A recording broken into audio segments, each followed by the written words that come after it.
Good morning students. आज के lecture में हम पढ़ेंगे कि हम डिफरेंट डाटा टाइप्स कौन से हम यूज़ कर सकते हैं अपने स्ट्रक्चर क्वेरी लैंग्वेज के अंदर। और हम डिटेल में करेंगे फॉरेन की कॉन्स्ट्रेंट के बारे में। जो हम लास्ट लेक्चर में हमने कुछ कॉन्स्ट्रेंट्स पढ़े थे, उसमें एक था फॉरेन की कॉन्स्ट्रेंट। उससे आपको क्या इफ़ेक्ट पड़ेगा आपके टेबल्स पे, वो हम डिटेल में आज के लेक्चर में कवर करेंगे। तो सबसे पहले हम करेंगे डिफरेंट डाटा टाइप्स जो हम यूज़ करते हैं अपने एसक्यूएल लैंग्वेज के अंदर। अब डाटा टाइप्स क्या होता है कि जब हम डाटा को किसी ऐड कर रहे हैं अपने टेबल के अंदर या डाटाबेस के अंदर, तो हम ये स्पेसिफाई करते हैं, जैसे हमने लास्ट लेक्चर में पढ़ा था कि वो इंटीजर टाइप का है या कैरेक्टर टाइप का है या डेट टाइप का है। जिस भी टाइप का होगा हमें वो स्पेसिफाई करना है। तो एसक्यूएल कौन कौन से डाटा टाइप आपके सपोर्ट करता है, जो मोस्ट कॉमन है हम वही करेंगे जो हमारे सिलेबस में है। First is number, second character type, third varchar और we can say varchar 2, fourth is date, fifth is long and sixth one is raw और long raw. First is number. अब नंबर डाटा टाइप हम कहाँ use करेंगे? जब हमें कोई numeric value अपने डाटा टाइप में यूज़ करनी है। न्यूमेरिक वैल्यू मीन्स कोई number data type. Number data type के लिए आप यूज़ करते हैं इंटीजर, जैसे हमने लास्ट लेक्चर में किया था। कुछ आपके एसक्यूएल सपोर्ट करेंगे इंट, कुछ आपके नंबर टाइप सपोर्ट करते हैं। तो अगर आपको इंटीजर डाटा टाइप ऐड करना है या डेसिमल करना है या कोई real value data type add करना है, तो आप लिखेंगे number n comma D, where n क्या होगा? नंबर ऑफ डिजिट्स आप कितने ऐड करना चाहते हो, और डी रिप्रेजेंट्स कि डेसिमल के बाद आप अपना कितना डाटा डालना चाहते हो। फॉर एग्जांपल आप लिखते हो marks number, data type is number and the size is 3। It means marks का डाटा टाइप है नंबर। आप मान लो स्टूडेंट के बारे में डाटा डाल रहे हो, आप उसका एक कॉलम डाल रहे हो मार्क्स का, वो किस टाइप का है? नंबर टाइप का। और 3 मतलब उसका साइज़ 3 पॉइंट्स तक ही आप उसको ऐड कर सकते हो। डैट मीन्स उसकी मैक्सिमम वैल्यू होगी 999। नेक्स्ट इज़ PCT नंबर 5,2, मतलब आपने एक कॉलम बनाया PCT जो किस टाइप का है? नंबर टाइप का। 5 मीन्स नंबर ऑफ डिजिट इसमें 5 होंगे, और कोमा 2 मीन्स डेसिमल के बाद इसमें सिर्फ 2 डिजिट्स ही आप ऐड कर सकते हो। Clear? Okay. Next is character data type. अगर आपको कोई करेक्टर टाइप का डाटा ऐड करना है, जैसे आपको अपना नेम ऐड करना है, तो नेम के लिए आप लिखोगे करेक्टर, फिर ब्रैकेट में उसका साइज। फॉर एग्जांपल नेम कैर लिखोगे आप, उसका डाटा टाइप ब्रैकेट में लिखते हो 25, मतलब नेम आपका करेक्टर टाइप का डाटा टाइप है और आप उसका साइज़ दे रहे हो 25। मीन्स आप अपना नेम 25 करेक्टर तक ही डाल सकते हो। अब करेक्टर जो डाटा टाइप होता है वो मैक्सिमम 255 करेक्टर ही सपोर्ट करता है, और ये फिक्स होता है हमेशा लेंथ में। Next is varchar data type, और we can say varchar 2। Next line में पढ़ेंगे डिफरेंस दोनों में। अगर आपको वेरिएबल लेंथ का डाटा स्टोर करवाना है, और सेकंड पॉइंट इसमें क्या है, most important is alphanumeric. Alphanumeric means alphabets भी और नंबर भी। फॉर एग्जांपल मुझे ऐड क्या करवाना है एड्रेस में, आप एड्रेस टाइप का डाटा दे रहे हो और उसका डाटा टाइप है varchar, वेरिएबल करेक्टर्स, और उसका साइज़ है 50 मतलब 50 करेक्टर तक उसमें डाल सकते हो। तो मैं इसमें कैसे डाल सकती हूँ data? For example house number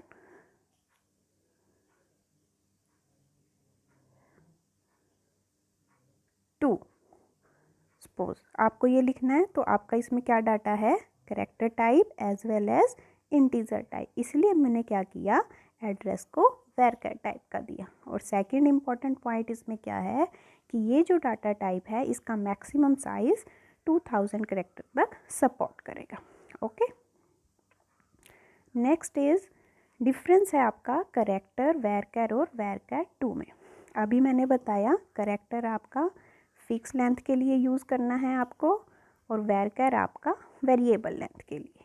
okay, जब आप फिक्स लेंथ का यूज़ करते हो तो जो राइट हैंड साइड आपका ब्लैंक स्पेस रह जाता है वहाँ पे कैरेक्टर में आपका स्पेस आ जाएगा।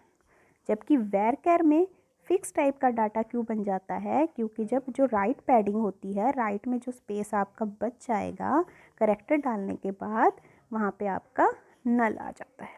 जबकि वैरकर 2 में क्या होगा, कोई भी स्पेस आपका नल से ऑक्यूपाई नहीं होता।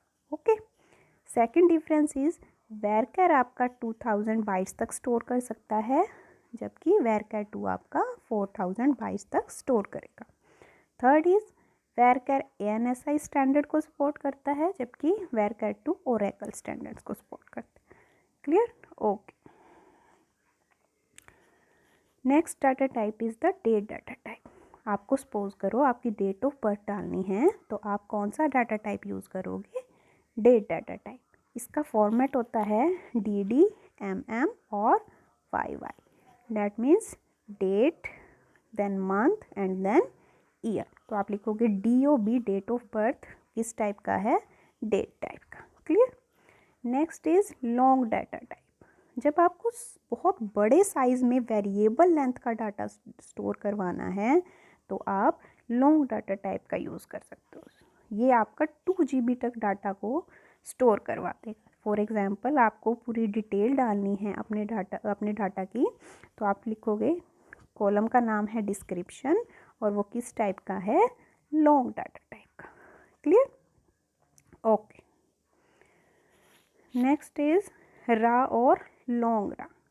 अभी तक हम सिंपल डाटा कैरेक्टर्स की फॉर्म में या अल्फ़ान्यूमेरिक या नंबर की फॉर्म में डाटा कर रहे थे। अगर आपको इमेजेस, पिक्चर्स, एनिमेशन, कोई क्लिप जहाँ पे बाइनरी डाटा स्टोर करवाना है तो हम रा और लॉन्ग रा डाटा टाइप का यूज़ करते हैं। ठीक है, यह आपका यूज़ 2 GB तक डाटा को स्टोर करेगा। और फॉर एग्ज़ाम्पल मैं डालती हूँ इमेज रा 2000 की, 2000 का साइज़ का अगर इमेज होगी वो भी आपको सपोर्ट करवा देगा। क्लियर है आपके डाटा टाइप्स? ओके, आप अपने कन्वीनियंट के अकॉर्डिंग, अपने डाटा के अकॉर्डिंग उस डाटा टाइप को असाइन कर सकते हैं अपने पर्टिकुलर एट्रीब्यूट के लिए और उसके अकॉर्डिंग डाटा को डाल सकते हैं। नेक्स्ट स्लाइड में हम कर रहे हैं फॉरेन की कॉन्स्टेंट। हमने लास्ट टाइम भी पढ़ा था, जब एक एट्रीब्यूट या की, फॉरेन की, किसी दूसरे रिलेशन की या दूसरे टेबल की प्राइमरी की को रेफ़र कर रही होती है तो हमारे पास फॉरेन की कॉन्स्टेंट लगाते हैं। फॉरेन की कॉन्स्टेंट्स को हम रेफरेंशियल इंटीग्रिटी कॉन्स्टेंट भी बोलते हैं। Referential integrity constant. ओके, इसका मतलब क्या होता है कि जो फॉरेन की वाला डाटा है वो आपका प्राइमरी की वाले टेबल से आना चाहिए या फिर वो नल होगा। फॉर एग्ज़ाम्पल ये 2 टेबल हैं, एक स्टूडेंट और एक ब्रांच। स्टूडेंट में आपके हैं रोल नंबर, प्राइमरी की है स्टूडेंट की नेम, उसका एज और ब्रांच का कोड। सेकंड ब्रांच में ब्रांच का कोड और ब्रांच का नेम। इस वाले टेबल में ये एज अ फॉरेन की है और इस वाले टेबल में branch code as a primary key है। ओके, तो जिस टेबल में वो particular attribute as a foreign key होता है उसको हम बोलते हैं रेफरेंसिंग रिलेशन, और जिसमें वो एज प्राइमरी की होता है उसको बोलते हैं रेफरेंस रिलेशन। अब कल मैंने आपको बताया था लास्ट वीडियो में कि फॉरेन की कैसे असाइन करता है, रेफरेंसेस कीवर्ड यूज़ करके कैसे बनाते हैं एसक्यूएल में। आज हम उसके कुछ वायलेशंस पढ़ेंगे कि क्या वायलेट कर सकते हैं, क्या वायलेट नहीं कर सकते। फर्स्ट, जो हमारा रेफरेंसिंग रिलेशन होगा इसमें हम इंसर्ट नहीं कर सकते। क्या नहीं कर सकते? इंसर्ट। और जो रेफरेंस्ड रिलेशन होता है इसमें हम डिलीशन और अपडेशन नहीं कर सकते। कब नहीं कर सकते यह भी पढ़ते हैं। फॉर एग्ज़ाम्पल देखिए, इंसर्शन इन अ रेफरेंसिंग रिलेशन, हम वही वैल्यू इंसर्ट कर सकते हैं रेफरेंसिंग रिलेशन में जो रेफरेंस रिलेशन में प्रेजेंट होंगी। फॉर एग्ज़ाम्पल आपका, मैं यहाँ पे ऐड करना चाहती हूँ रोल नंबर 4, उसका नाम, उसकी एज और उसका कोई ब्रांच कोड डालना चाहती हूँ मैकेनिकल। ओके, अब मैं यहाँ मैकेनिकल क्यों नहीं ऐड कर सकती, क्योंकि ऑलरेडी ब्रांच जो टेबल है उसमें सिर्फ कंप्यूटर साइंस है, इलेक्ट्रॉनिक्स है, आईटी है और सिविल है। मैं नई ब्रांच असाइन नहीं कर सकती क्योंकि वो ब्रांच एग्जिस्ट नहीं कर रही। इसीलिए रेफरेंसिंग रिलेशन में इंसर्शन वॉयलेट करेगा रेफरेंसिंग रिलेशन में अगर वो रेफरेंस्ड में नहीं है। तो अगर मैं CSC डालना चाहूँ या इनमें से चारों में से कोई भी डालना चाहूँ तो मैं डाल सकती हूँ, लेकिन खुद से एक नई ब्रांच नहीं डाल सकती। यही कह रहे हैं, inserting a value in a referencing attribute that is not present in referenced attribute it violating the referential integrity constraint. तो हम मैकेनिकल इंजीनियर किसी स्टूडेंट को असाइन नहीं कर सकते क्योंकि वो ऐसी ब्रांच हमारी एग्जिस्ट नहीं कर रही।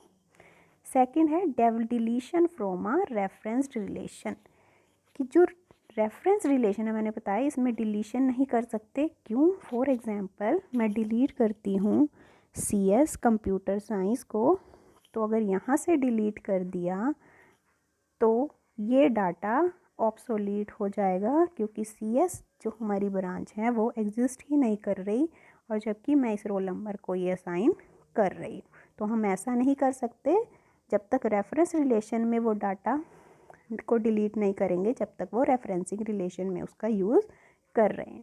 सिमिलरली अगर मैं CS की जगह मैकेनिकल कर देती हूँ यहाँ पर, ये भी नहीं कर सकते क्योंकि मैंने मैकेनिकल कर दिया, जबकि रेफरेंसिंग रिलेशन में या किसी स्टूडेंट को ऑलरेडी CS ब्रांच असाइन हो चुकी है। तो अगर मैं पहले रेफरेंसिंग रिलेशन में जाके उसको चेंज करूं और फिर रेफरेंस रिलेशन में जाके उसको डिलीट करूं या अपडेट करूं तभी वो पॉसिबल है। क्लियर? तो आपका क्लियर हुआ, डिलीशन नहीं कर सकते CS ब्रांच की। थर्ड है अपडेशन नहीं कर सकते रेफरेंस रिलेशन में अगर वो डाटा ऑलरेडी रेफरेंसिंग में की प्रेजेंट है। तो फॉर CS को CSC करना चाहती हूँ या मैकेनिकल करना चाहती हूँ तो मैं उसको चेंज नहीं कर सकती क्योंकि वो डाटा ऑलरेडी मैं किसी स्टूडेंट को असाइन कर चुकी हूँ और वो स्टूडेंट एग्जिस्टेंस में है। ठीक है, थैंक यू। अब तक के लिए यही, नेक्स्ट लेक्चर में हम कंप्लीट डिटेल में पढ़ेंगे अपने DDL कमांड्स हम क्रिएट कर चुके हैं, उसके बाद हम ऑल्टर टेबल कमांड से स्टार्ट करेंगे। Thank you.